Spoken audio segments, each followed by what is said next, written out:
bukan rizqan thayyiban, tetapi rizqan apa? Ilman nafi'an, rizqan thayyiban. Ini redaksi dalam riwayat yang lain itu bukan rizqan thayyiban, tapi rizqan wasi'an. Rezeki yang apa? Luas. Nah, kalau zam-zam kan terakhirnya beda. Syifaan min kulli da'. Kesembuhan dari setiap penyakit. Kalau ini beda. Jadi kalau minum zam-zam, Allah Ta'ala yas'aluka ilman nafi'an wa rizqan wasi'an wa syifaan min kulli da', dan kesembuhan dari setiap penyakit. Ada yang redaksinya bukan amalan mutaqabbalan, tapi amalan sholihan. Nah, jadi ada beberapa redaksi. Bagi kita mungkin biasa, tapi bagi para ulama itu dikaji. Ya. Yang kedua, secara urut-urutan itu ada riwayat yang urutannya tidak seperti yang tadi kita bahas. Kalau yang tadi kita sebutkan kan urutannya apa? Pertama apa? Ilman nafi'an, baru rizqan thayyiban, terus amalan mutaqabbalan. Dalam riwayat yang lain urutannya beda, Pak. Intinya sama tapi urutannya beda. Ilman nafi'an, amalan mutaqabbalan dulu, baru rizqan thayyiban. Nah, jadi secara urutan beda. Yang masyhur, yang mungkin lebih familiar di telinga kita karena sering kita baca, itu yang pertama, ilman nafi'an wa rizqan thayyiban wa amalan mutaqabbalan. Tapi dalam riwayat yang lain itu urutannya beda. Ilman nafi'an, amalan mutaqabbalan, baru rizqan thayyiban. Dan untuk yang urutannya ilman nafi'an, amalan mutaqabbalan, dan rizqan thayyiban ini, sebagian ulama, saya baca syarahnya itu gitu. Dari tiga hal ini yang paling krusial dan menjadi fondasi bagi yang lain itu mana? Ilman nafi'an, amalan mutaqabbalan, atau rizqan thayyiban? Mana yang jadi fondasi, yang paling penting? Amalan taqabbalan. Ternyata tidak. Justru yang ketiga ini, rizqan thayyiban. Kenapa? Nah, rasanya gini. Sebelum kita butuh ilmu, sebelum kita mikir amal, itu kita sudah butuh apa? Rezeki. Kita dari lahir itu sudah butuh apa? Rezeki. Di saat kita belum ngerti ilmu, di saat kita belum ngerti amal, kita sudah butuh apa? Rezeki.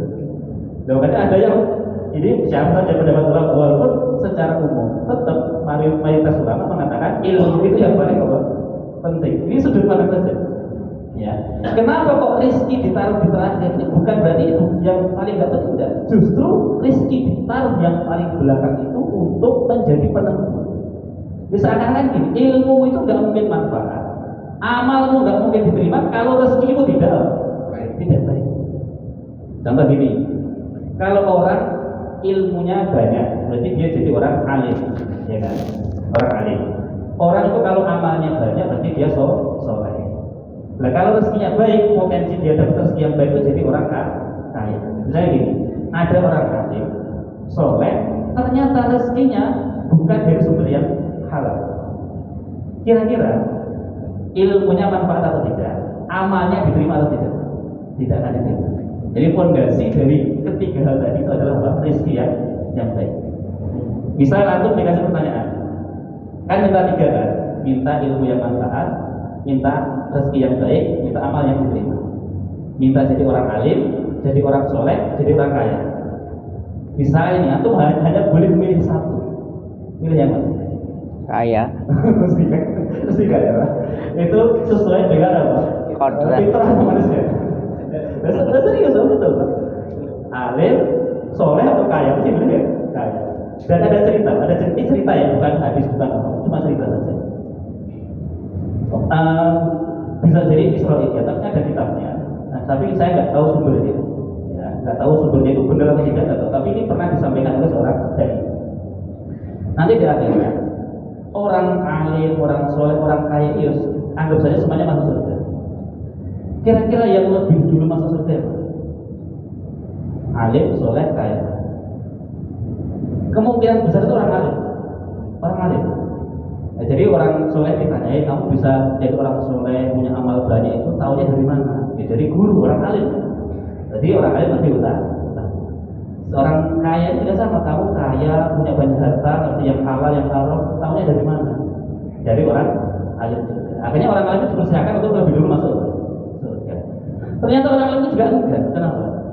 Aku bisa alim itu karena dipondokin oleh orang.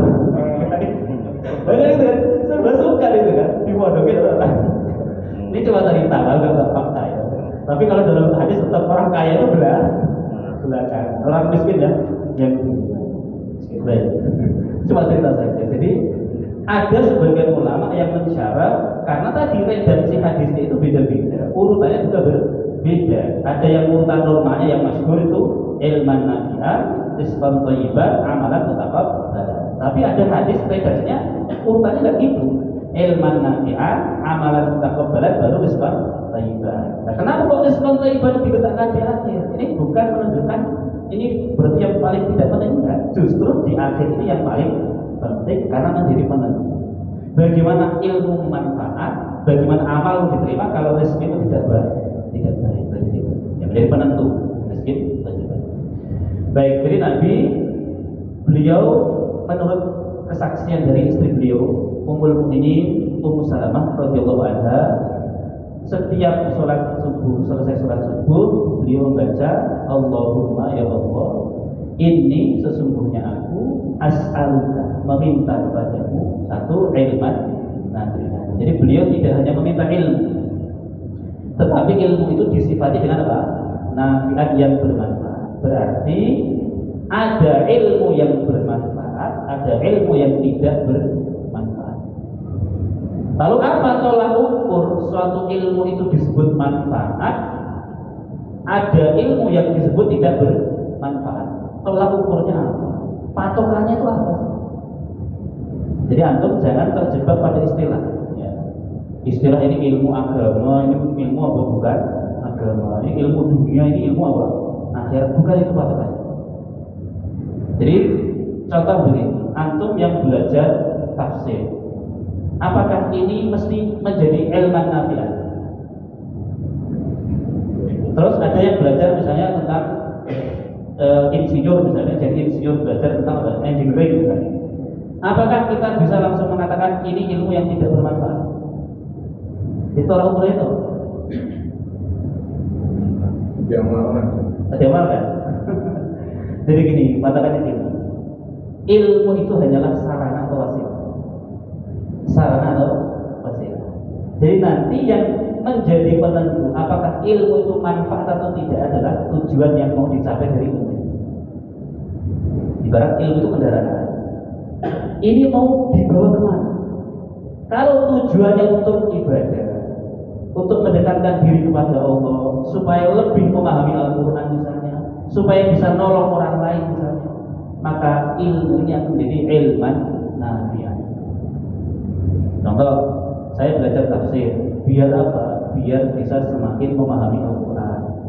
Dengan semakin paham terhadap Al-Quran, semakin tambah iman kita kepada Allah, semakin kita apa? Percaya kepada akhirat misalnya. Nah maka ilmu ini menjadi ilman nafi'an. Tapi kalau ada orang misalnya dia belajar tafsir, kenapa? Saya pengen mengikuti lomba tafsir biar dapat apa? Hadiah. Hadiah dapat duit misalnya. Jadi belajar ilmu yang kelihatannya agama, spesialis agama, tetapi diniatkan untuk kepentingan apa? Dunia. Maka ini bukan menjadi ilmu yang nafi'an. Walaupun kelihatannya belajar tafsir, tapi tujuan dari dia belajar itu untuk mendapatkan dunia. Maka ini bukan ilman nafi'an. Ada orang belajar ilmu yang dikatakan misalnya belajar ilmu mencuri, itu nafi'an atau tidak? Dia mempelajari teknik pencurian, teknik pokoknya segala bentuk teknik pembegalan pencuri itu dipelajari semua. Itu nafi'an atau ghairu nafi'? Tergantung tadi kan, betul kan? Kalau dia mempelajari itu untuk menciptakan alat yang membantu manusia supaya tidak kemalingan, maka itu menjadi ilmu yang bermanfaat. Misalnya maling itu kalau bobol kunci, misalnya dengan ini, dengan itu, dengan ini, dia pelajari semuanya. Lalu dia kembangkan satu teknologi, misalnya gembok yang tidak bisa dibobol oleh maling. Maka dia mempelajari teknik pencurian, cara-cara maling membobol kunci misalnya, lalu digunakan untuk apa? Menciptakan gembok yang tidak bisa dibobol oleh maling. Maka itu menjadi ilman nafi'an. Jadi jangan sekali lagi jangan terjebak oleh istilah. Yang belajar yang hafal Quran itu belum tentu ilmu nafi'an.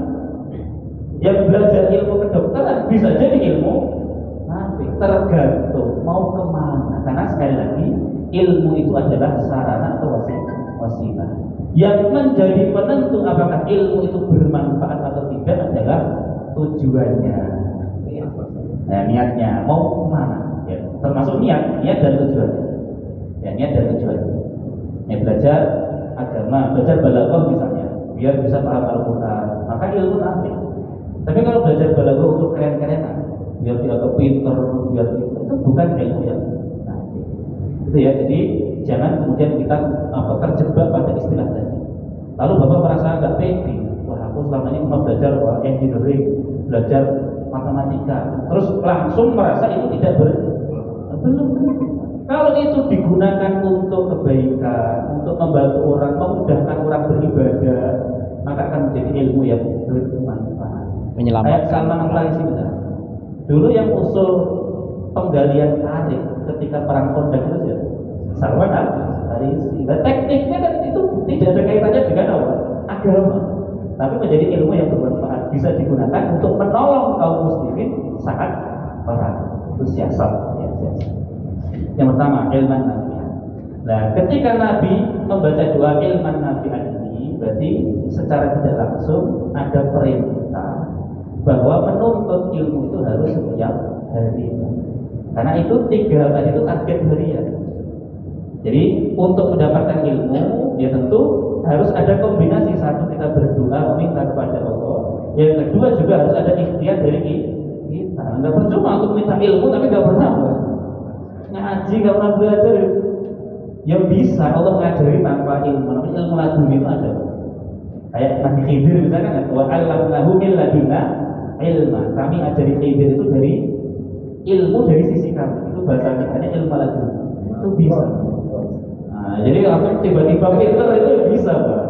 Tapi yo siapa kita? Kok harus ilmu apa? Laduni. Mau kita makmur. Ngasih bahasa semut, bahasa itu laduni syaitan. Enggak. Kalau ilmu laduni dari Allah itu ya betul sejalan dengan aturan syariat. Dan itu hanya orang-orang pilihan. Enggak bisa sembarangan. Bisa jadi orang zaman sekarang itu sudah nggak ada yang dikasih ilmu apa. Laduni artinya apa? Kalau kita berdoa Allahumma inni as'aluka ilman nafi'an, berarti harus ada upaya untuk belajar. Sehingga kita tidak menjadi jabariyah atau qadariyah. Kalau qadariyah itu hanya ngajarin apa? Nah, dia nggak bisa takdir, dia hanya ngajarin upaya saja. Kalau jabariyah hanya ngajarin apa? Doa saja. Nah, kalau kita kombinasi keduanya, doa iya, ikhtiar juga iya. Minta ilmu kepada Allah dibanding upaya untuk belajar. Yang kedua, rizqan thayyiban. Dalam maksudnya thayyiban itu adalah halal, rezeki yang halal. Ya, karena rezeki ini tadi menjadi pondasi. Kita berdoa kalau rezeki yang kita makan ini tidak halal, anna yustajaba. Gimana doa kita mau dijabah? Makanya tidak salah karena ada ulama yang menjelaskan bahwa rezeki ini menjadi pondasi. Ya, kamu doa Allahumma inni as'aluka ilman nafi'an itu kalau tidak didasari rezeki yang halal, doa itu tidak akan diijabah. Nah, maka penting untuk memastikan bahwa rezeki yang kita dapatkan ini betul-betul halal. Ya, setidaknya dalam penilaian kita, setelah kita analisa, kita pelajari ini halal. Ya, walaupun debu-debu haram itu ya bisa jadi hidup dalam rezeki kita. Kenapa kok harus halal? Karena di dalam rezeki yang halal itu ada keberkahan. Yang menjadikan manusia itu cukup itu adalah rezeki yang halal. Kalau rezeki itu tidak halal alias haram, sebanyak apapun dia dapatkan, Allah tidak akan pernah memberikan apa? Kecukupan di dalam hati. Karena cukup atau tidak itu urusan rasa, bukan masalah nominal. Dan para pejabat itu yang korup itu apa? Mereka orang miskin bukan, Pak. Harta mereka dimakan 7 turunan itu enggak habis. Tapi ya karena Allah tidak memberikan rasa cukup di hati mereka, akhirnya masih tetap apa? Korupsi. Kenapa? Karena memang yang didapatkan adalah harta yang haram. Tapi kalau harta yang halal itu insya Allah akan memberikan kecukupan kepada kita. Kenapa? Karena di dalamnya terdapat keberkahan. Berkah itu apa? Berkah itu kasratul khair wa ziyadatu. Kebaikan yang banyak dan terus bertambah. Secara nominal mungkin rezeki kita nggak banyak, atau misalnya secara spesifik harta kita nggak banyak, tetapi dari harta yang tidak banyak ini lahir banyak kebaikan. Gaji ya segini, tapi menafkahi istri cukup, menyekolahkan anak semuanya cukup, mengasih orang tua masih ada, sedekah masih bisa, masih sisa untuk ditabung. Ini tanda keberkahan. Dan Allah yang paling penting itu Allah berikan rasa cukup di dalam hati kita. Tapi kalau rezeki itu haram, mau punya sebanyak apapun yang ada kurang-kurang. Jadinya bukan kaya, tapi malah seperti orang miskin. Yang kerja buat yang tulang keras keringat menghalalkan segala cara itu harusnya orang kaya, orang miskin. Yang kerjanya buat yang tulang menghalalkan harusnya orang miskin. Tapi yang melakukan itu, yang menghalalkan segala cara itu justru orang-orang kaya. Kenapa? Karena kemiskinan terpampang jelas di depan kedua mata mereka. Tapi orang miskin malah santai kan, bekerja secukupnya, habis itu ngopi, habis itu ngobrol, santai banget hidupnya. Kenapa? Allah tanamkan kecukupan di dalam hati. Jarang lembur sebenarnya. Kenapa? Jarang lembur. Nah, nggak tahu itu. Ya, lembur boleh. Sabtu harusnya libur, nggak boleh apa? Kenapa? Karena Sabtu libur itu adalah tradisinya orang Yahudi. Harus kerja. Ada dalilnya, Pak. Lebih baik kerja. Orang Yahudi kan ada yang Sabat, kan ada dari Sabtu. Jumat libur kan? Jumat kami libur. Jumat libur. Kan Sabtu aja. Biar nggak lembur. Enggak lembur. Katanya Sabtu. Susah kan ya.